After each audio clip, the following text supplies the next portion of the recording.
with someone whose life story is a true embodiment of resilience, transformation, and fierce love. Michelle Dosanjh-Johal. Michelle is an best-selling author, speaker, and founder of Mindful Warriors Way, where she helps women and young people turn chronic stress into strength. But behind all the credentials is a mother who's walked through some of life's toughest storms, from parenting children with autism and mosaic Turner syndrome to facing open heart surgery, psychosis within her family. Michelle didn't just survive these experiences, she alchemized them into poetry, purpose, and a powerful framework called FAST that helps others do the same. In this conversation, we talk about what it means to hold everything together when life feels like it's falling apart, how we can make stress our ally, and why storytelling is one of the most powerful tools we have to break stigma and build strength. This episode is raw, real, and full of heart, just like Michelle. Michelle, welcome to the podcast. Well, thank you so much for having me. You made me sound pretty incredible. Thanks, Lee, for that introduction. I think you probably are. So Appreciate where did it all that. start for you? Where did it all start for you? Yeah, so my story starts as a mother, because my childhood was pretty amazing. But as a mother, my son was being diagnosed with autism at 3. And then my daughter, who we thought was the one who was going to be okay, she was initially diagnosed with high functioning autism at 9. And then it just didn't stop there. And so I think the thing that people don't often realize is that autism often comes with what is called comorbidities. So it's not usually just autism. If it was just a difference, neurological difference in the brain, then that would be so much more easier to really deal with. But what happens often is there are mental health comorbidities that come alongside with it. So, and then for my daughter, it was also health. So at 11, we took her into the doctor for something completely unrelated, thinking, she needed to see the pediatrician. I can't even remember what for, but it ended up being the doctor became very suspicious just because of her height. And I just thought, she's a short kid, whatever. But the doctor ended up doing this blood test and it comes back positive for a very rare health disorder called mosaic Turner. And what that means is she has Turner syndrome, but she doesn't have everything within the syndrome. A syndrome means, multiple things are happening in the body. And all because, and it's not a genetic condition, it was just a fluke of her X chromosome. So she's missing certain X chromosomes. And what that meant was she ended up with a heart condition. She ended up with a hormone condition. So she needed growth hormones growing up in order to reach 5 feet.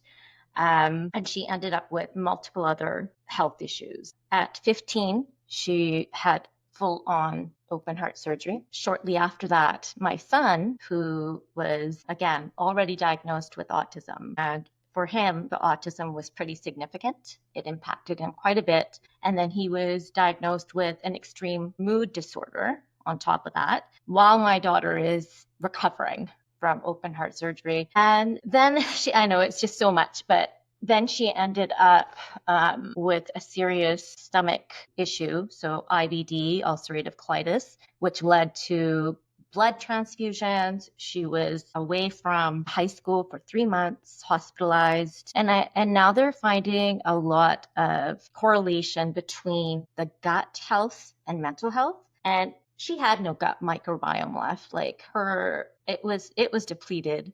The poor kid was bleeding from the inside out. Sorry for getting graphic here. It's okay. But so it's no wonder that, she ended up with a more serious mental health condition. So it's like somehow with all of these things, I would always manage to pull myself back together again. And now that I'm examining it, my anchor was always my love for my children. And I would just think about this love, and I would let this love be the thing to help me find my smile again, help me find my joy again. But that last challenge it almost broke me. It was December 23rd. Right. Any parent really, but It was December 23rd, 2023. And so let me just kind of paint a picture, because I think this is really important. Because part of the work that I want to do is I want for people to see the person behind the illness. And all that mental illness is that. Mental illness is an illness of the mind. And I really think it's important for people to understand that this was like the kindest kid, the sweetest, most compassionate kid. She was articulate, she was bright, she was like an A, B. Yes, she had these health conditions. Yes, she had high functioning autism, but she was really bright. She was an A, B student. And suddenly she wasn't even there. It wasn't her anymore. Whew, sorry. No, I'm not going to apologize for my feelings. Take your Just going to time. let Take it your be. time. This is a mental health podcast, so you're always going to get the emotions. Uh-huh. It's a good place to be. So take your time. Thank you, Lee. Yeah, so she just was not herself. One moment she would be raging, and she had been sick for quite some time and she hadn't been sleeping well. And so we kind of minimized it to, she's just sick and tired of being sick and tired, so she's getting angry for the first time, you know. But it wasn't like her. She was throwing things, and then next thing you knew, she'd be laughing maniacally. At one point, she was eating cereal, and then she took her bowl and she tried to eat her bowl. And then we were like, okay, something is really, really, really wrong. So I ended up taking her to the hospital. The neurologist thought she had a brain infection because she is so immunocompromised that that's what they thought it was. They thought it was a brain infection, called something called NMDA. They thought it was delirium. So 2 months of testing and nothing was coming back positive. So it was finally relabeled as psychosis, you know? Yeah. And there was a moment there before that happened, and I was back and forth between the emergency room with her, and it was about, you know, and we went back to emergency several times thinking, okay, she seems a little bit better, send her home. And then, but it took a year. It took a year of several different medications to finally start to see some improvement. And it's only now that she's finally starting to really feel like herself. But I was really angry. There came a point where I was really, really angry with God. And I was having this conversation out loud. You know, I was thinking, how, God, how could you do this? How could you do this to such a sweet, kind kid? How could you do this to a kid who's been through so much already? Like, how could you do this to Sovereign? I actually heard a response, and the response was, but I gave her the best mom. And that's not how I was feeling. And I'm not claiming that I heard the voice of God. This is just my truth in that moment. And the truth is that that moment changed me because it helped me to step back into my power as a mother. And I didn't leave her side. And so I was fortunate enough to be able to do that because my husband was taking care of my son full time at this point. And I was able to be with my daughter day and night at the hospital. And it took over a year. Took over a year before she finally got back. Yeah. So that's our That's a story. lot for anyone to take. Your stress levels. I mean, what's going on in your minds? I mean, it's bad enough when our kids have got a cold or they've got a tummy ache, they don't know why. But when you've got a daughter that's having an open heart surgery and you're juggling your son and everything else, I mean, how did you find the strength? What were you doing to get through it? You know, that's a really good question. And people would ask me all the time, how is it that you're okay? And I'd say, I'm a witch. But honestly, I started examining things after the fact. So the first thing that I did was, when my daughter was recovering from open heart surgery, it was about 4 weeks in. And I think I mentioned that my son's mood disorder, his extreme depression, was kicking in at the first time. He was 11 years old and facing extreme depression. And so I have my daughter who's still recovering, and he would all of a sudden just flip. His mood would flip, and he would bolt out of the front door into traffic. And so my son would run out into traffic, which was obviously very dangerous. And when I would catch him, he would flop to the ground and he would try to hit his head into the pavement. So I'm talking about extreme depression at 11. And so I started to see a counselor, which I would recommend for everyone. Talk to a therapist, talk to a counselor. My counselor said to me, she asked me, what are you doing for yourself? You're doing so much for your kids. You're doing so much for your family. What are you doing for yourself? She told me, of course, when For my daughter goodness was sake. having her open heart surgery, she was in recovery. Yeah, start from that part. And then my son would, okay, let's just start from, okay, we'll just restart from that part. All right. Yeah, so Yeah, yeah, go for it. my daughter was in recovery from her open heart surgery.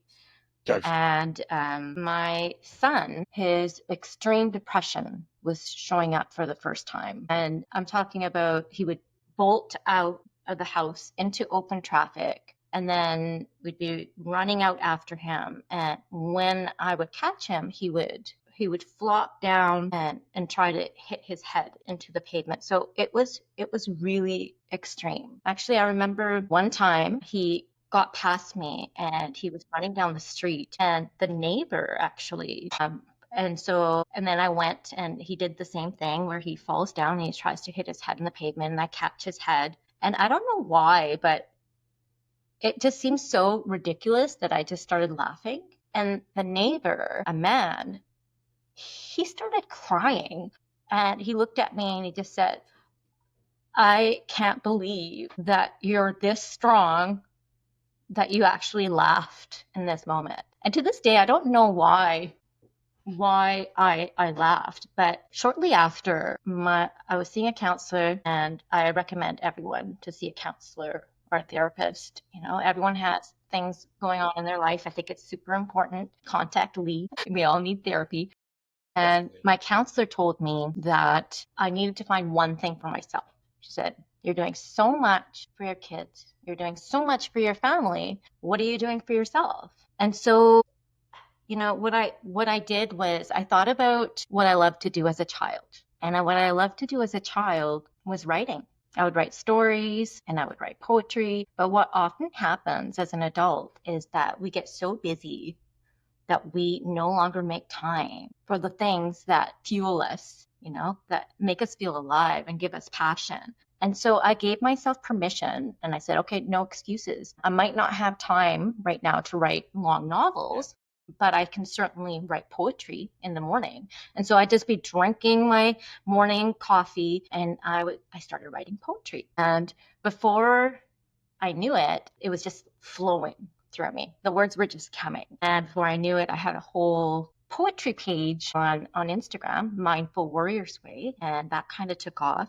And then next thing you know, I reached out to a few publishers and I was published. So it was in the midst of all this grief and all this trauma that somehow I had managed to That's great. I would say alchemize and transform my pain into art because I was just pouring all my pain out onto the paper and it was just flowing. And my childhood dream came true. So I published my poetry book, The Warrior Sings. And so that was one of the things. And that was my first step to finding self-love again and remembering that I matter too. In the middle of all of everything that was going on, my kid's mother mattered too. And that was an important realization, and that was the beginning. And then after that, I started to examine what it was that I was doing. And I created a framework. And I put it all together, and I just launched it a few months ago. And the framework is FAST. So I'm a big nerd, and I've always researched, all the things mental health related, all the things that would work, and taken courses like free online courses through Yale and UBC and all of this. I'm a big nerd and I'm proud of it. So a lot of the things I was doing were research based. FAST. Should I go into what it stands for? Yeah. So F is to feel. We have to find Go for it. ways. Yeah, And like I of said, course. I recommend people see a counselor or therapist. We have to be able to process our grief. We can't bury it. We can't pretend it's not there. But too many people do this, right? Like too many people are like, oh, don't cry. Yes. No, no, no, just be strong. But I actually think that strength is the opposite of that. And what Brene Brown often says, that strength is actually vulnerability, right? I totally agree. And having the courage really to face your inner demons Yes. so that you can Yes, it heal is. them. I guess the thing is, like, you just don't want to get stuck there, right? You don't want to get, the trick is you don't want to get stuck in the victim mentality. You don't want to go into this poor me mindset, but you need to be able to access your feelings, and you need to be able to process everything that's going on. So that's the first step of the program I created. And then A and S stand for to accept and surrender. We have to learn. And so I've been a special needs teacher for so long as well. And one of the things that I would notice about the parents of these children, and a lot of these children their challenges were much, much less than what I've faced as a mother with my own two children. But they were stuck because they wanted their kid to be able to do this, that, and the other, and the child can't. Child isn't neurotypical, and so it's like you have to be able to accept their baseline. If they have autism, if they have an intellectual disability, if they have an anxiety, whatever it is, you have to be able to accept that that's where they're at. That doesn't mean that you can't help them, but you can.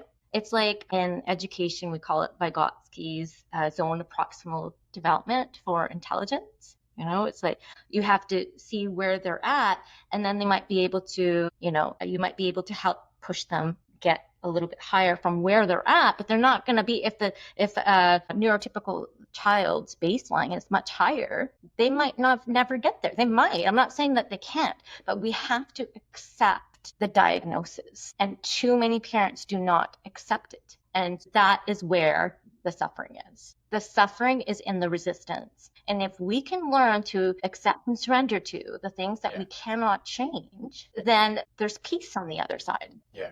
Yeah. Yeah. I think I agree with everything you're saying, but as a therapist, and as myself being a client with my own therapist, I think for me the hardest part is acceptance. If somebody's been through like a trauma, it's that acceptance which is so difficult. But if you can get through it, if you can get on the other side, absolutely, it makes a big difference. But it's it makes needed, all the difference, right? But for because me, you the can't acceptance really, if you're is the hardest wasting part. all your energy in the resistance, then how are you going to have energy to actually focus on the things that you can change? Definitely.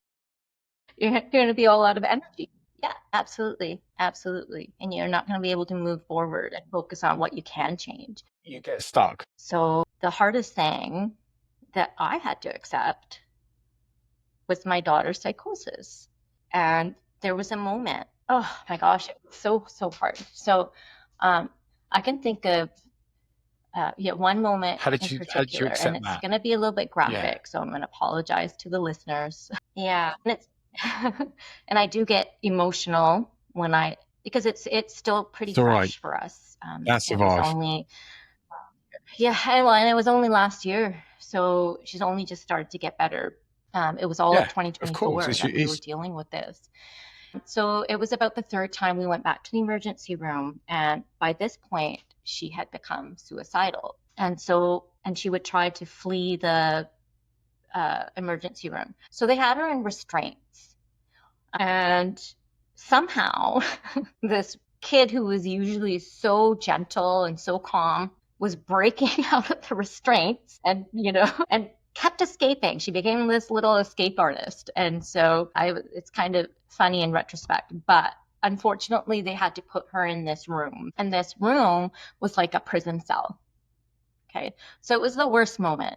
They had also taken her off her IBD medication, thinking that that was causing her brain infection at the time, because they didn't know right now at this point that it was psychosis. And so they put her in this room, and it was like these concrete, steel cold, Okay. or the concrete walls, and then steel cold, the toilet in the corner. She had a mattress on the ground. Yeah, it was the lowest moment. But on top of it, her IBD was being triggered and acting up because she had gone off her medication. So it was literally and figuratively, and this is the graphic part, bloody shit. Like it could not have been lower than that moment. And somehow, like I was fortunate enough that they let me in the room with her. And so when I was in the room, they'd leave the door open. So we had a little bit of respite. And so I wouldn't leave her. I didn't leave her after that when I saw the room they had put her in. And I sat on the ground. She was sleeping on the mattress. And I had another conversation with God. I said, all right, this is what you've given us. I guess this is what we're dealing with. Okay, all right then. And I sat, and I remember, and I didn't somehow forgotten about all of this until recently. It's like funny how the brain works. But I sat there and I meditated. And in that moment, even though everything was so horrible, I found a moment of peace. And I thought, how in the world is this possible? And I think that the peace lay in the surrendering everything and just accepting, okay, this is where we're at. It is what it is. So yeah, and mindset is a huge part of that too. Right? I refuse to be victim. Yeah. Mindset is everything. Mindset is everything. And Mhm. often with the mindset, it's the frustration is there's nothing you can do. It's your kids. There's nothing you can do. That's Right. the frustration. But all you can do is what you can do to help the Right. situation, how you can behave, your attitude. Because Exactly. if you melt down and you're in a state and you can't look after your daughter that needs you more than anything, it's a problem. But if you've changed your mindset, you've got a Hmm. level of acceptance and And you're I able to feel calm exactly, and and I relaxed, you're refuse to 100% better ever, position ever, to ever take let go care of of hope. her. And that was the other There's key. not much more that you I can do. never let go of hope. I thought, okay, this is where we're at now. I guess I have no choice. I have to accept it because it's here. It's right in front of us. But I never let go of hope or faith that things would get better. And they have, right? That's the other key component. And when you see through that lens of hope, then you don't give up. You keep searching for, there are certain, like we talked about before, there are certain things that I cannot change. I cannot change the fact that my kids have autism, that she has Turner syndrome, that she has health issues. I cannot change that they have mental health issues. But I can find ways to help them function. I can help find the medication that's going to help them function and be as well as they can possibly be in life. So that's where I've been focusing my time and my energy. Yeah, I actually got a tattoo, a hope tattoo, when I had her open heart surgery. And so this tattoo was for my daughter because I wanted her to know Yeah. that a lotus comes from mud and that something beautiful would come once her heart was fixed. And I honestly feel like she had open heart surgery, like there were a part of her aortic tube, it was too big. And then I'm like, well, yeah, my daughter, her heart is too big. It makes complete sense because she really was, and she really is that kid who is constantly thinking about and loving on everyone else. And that's what I want people to see in this story as well, is that the illness is not the person. And there's so many people struggling with mental health and mental illness, and that is not who they are, right? There's someone they're Yeah. behind that. Until they find the right medication No, or the that's what right they've got. tools, they're Yeah. lost. And so we need to help. Yeah. It's like it when somebody comes to therapy, and often people that's never been to therapy, it's their last resort. They've done everything else apart from come to therapy, and they're so lost. Mhm. And I'll say, well, don't worry. What do you want to talk about? And they just burst into tears because the relief that they've actually found somewhere. And then over the coming weeks, they talk things through, and they can actually see light at the end of the tunnel. But until they get to that point, they can often feel lost. Mhm. And a lot of people, if somebody's got conditions, you are right. People often will look at the condition before the person, Right. which is a shame. And hopefully that changes. And that's one of the points of the podcast and Yeah, spreading the word of mental health, exactly. is that people And can that is actually part of my mission now, realize that right? that's My the part of my person mission. who's got a condition, as a person with a condition, who Yeah, was the person. so this program is only, and I What didn't is your even get mission? into the T part of the program, but Tell me that's all okay. about your It's all about mission, transforming because through my. you sound like a Oh lady no, that's that's on a okay. We mission. can get into it later. I'm going to talk about my mission right now. So Tell this me the key program is parts. just the beginning of what I want to do. Go for it. I want people to start to see through the lens of love and compassion. I want people to see the Yeah. humanity and the human behind the illness, right? And I feel like, and the reason why I'll talk about the hard things is because there are too many people stuck in shame. And so through educating, that's when we start to get rid of that stigma, is through educating and talking and telling the stories. I mean, my children are beautiful, beautiful souls, right? I consider myself lucky. They've come and they've taught me valuable lessons of unconditional love. And so I want people to be able to see, the beauty of the souls behind the illness. And let go of the shame. Let's destigmatize everything. Then my next step is to hopefully create a foundation for support. There's too much going on here, and even in Canada, and in Vancouver, I'm shocked. I'm shocked at the state of things, because on the one hand, I consider myself very fortunate that we have access to healthcare.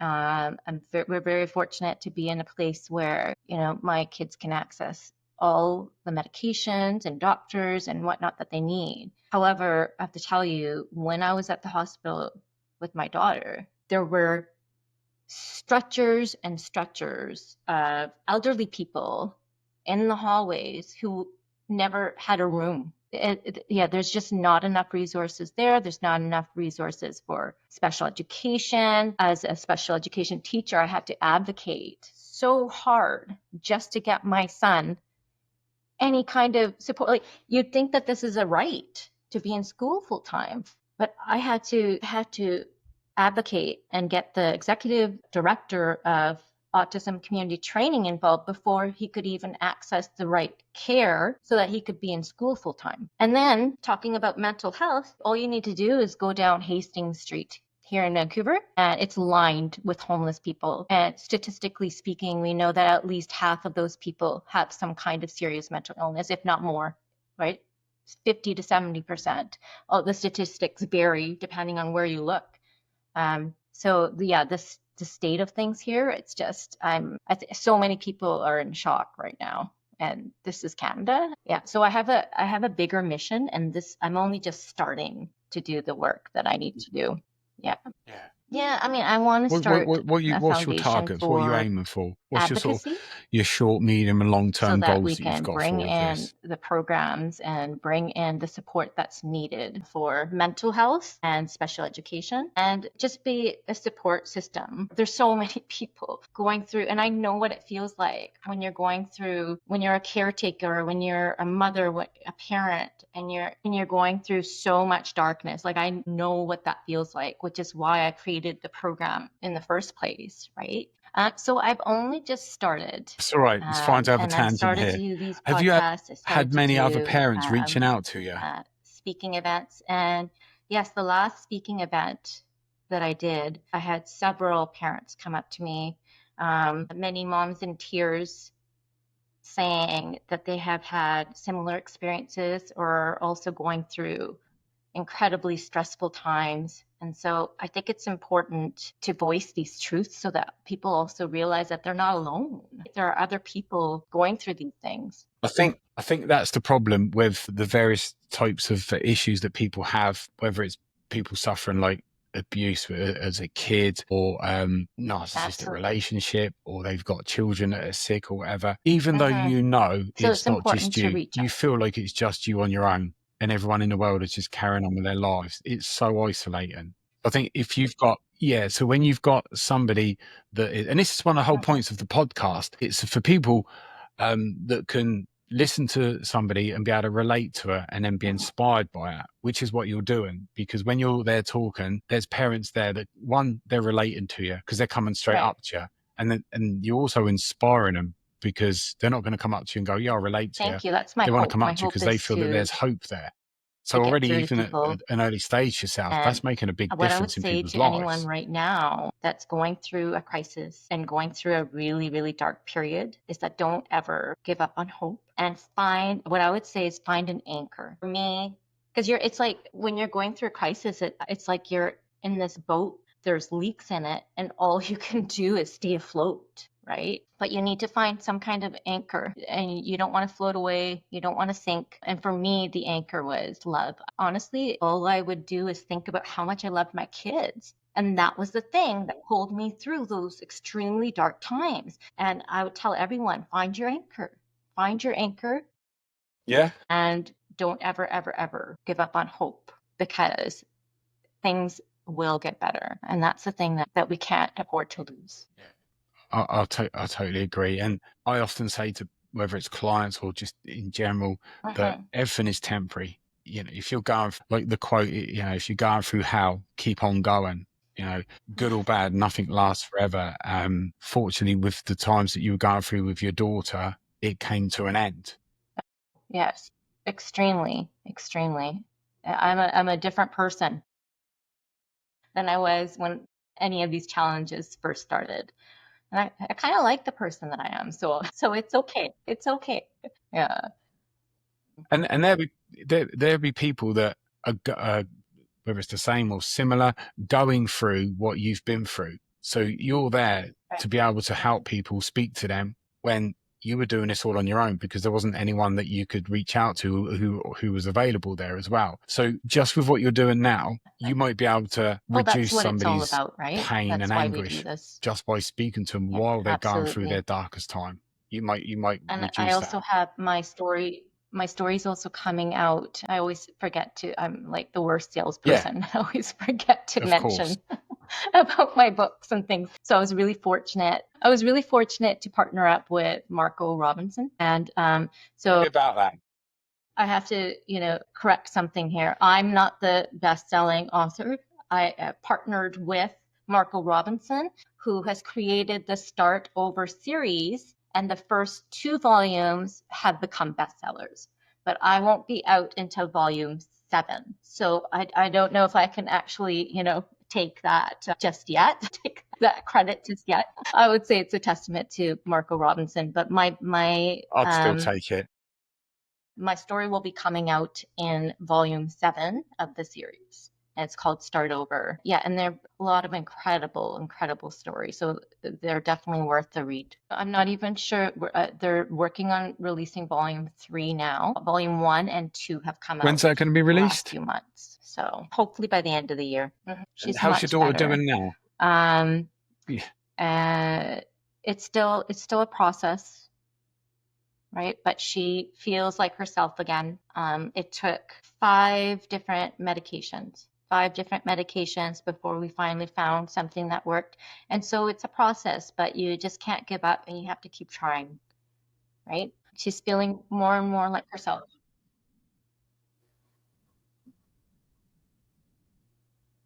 And which she also needs hormones. So she needs to be taking estrogen.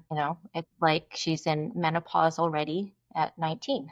So I mean, it's all things that we're very blessed that she had that open Menopause. heart surgery, so her heart is doing much better at this point. Yeah, it's all things that we are managing. And then she has the IBD, but that's also being managed. And it could be linked to the Turner syndrome, but who knows? It's like all these ailments come together and they're all interlinked.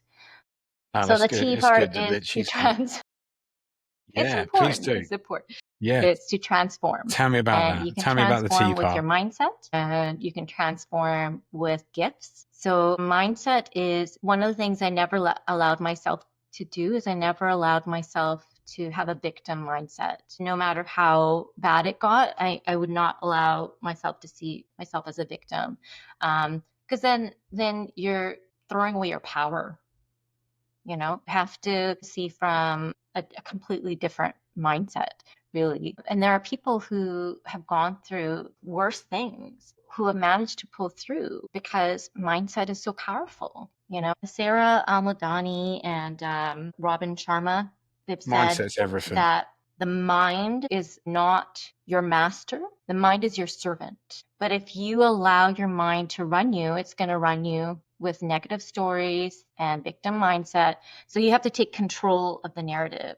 First, you have to become conscious of the fact that your mind is taking over, and then you have to be the one to reprogram it. And you have to start programming better thoughts, right? And then how did I? That's a really good question. Well, I To just work on never your allowed mindset. for victim mindset, for one, right? Yeah. And then I started to become conscious and more aware of my own thought patterns. And I started doing this actually when my daughter was 6 because my daughter had anxiety and we went in to see a therapist. And the therapist was doing CBT with her, cognitive behavior therapy. And at this point, I mean, I was like a grown woman and I didn't even recognize the fact that I had struggled with anxiety Yeah. growing up until I saw it in my daughter. And so, and then I remember the therapist telling her that your thoughts will lie to you. So you have to stop your thoughts and you have to examine whether it's even true or not. Because all anxiety is negative, untruthful thoughts, which your body starts to believe, and you start to have this reaction. And I reckon I went, holy shit, excuse my language, that was me. Growing Yeah. up, I had anxiety and I had no clue. I just thought that was normal to feel that way. And so as my daughter is doing her therapy, I started doing my own, reflecting. And I started at that point, recognizing those thoughts and dismissing them. And so at one point with my daughter, we named it. We named those thoughts Negative Nancy. And I told her and I gave her permission. This was much later. She's no longer 6. She's a teenager at this point. I just have to clarify because I told her that she could tell Negative Nancy to fuck off. She thought that was hilarious, but she started to do that, right? And we all need to do that Yeah. because that negative voice in our head isn't truthful and it's going to make us feel horrible. And so you start to link that the thoughts are linked to the feelings and that we need to, and so we need to reprogram those thoughts in order to feel better. But I also started to meditate about 15 years ago, and that deep breathing and that breath work has done wonders for me.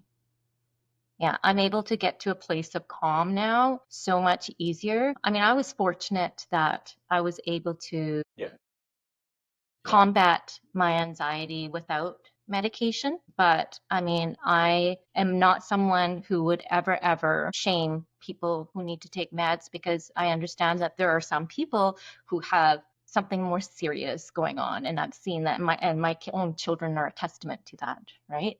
So if it's so extreme that you can't handle it, then see a doctor. There's absolutely no shame in that. An illness is an illness, whether it is a lack of chemicals in our mind or lack of insulin in our body. Illness is illness.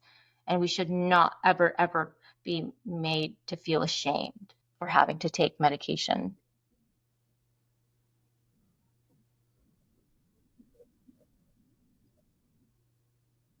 Is there a song that was really mindful? Yeah, I mean, one that I'm just jamming with at the moment is Erykah Badu, The Healer. The Healer. Erykah Badu, The Healer. So I do have 2 Instagram accounts.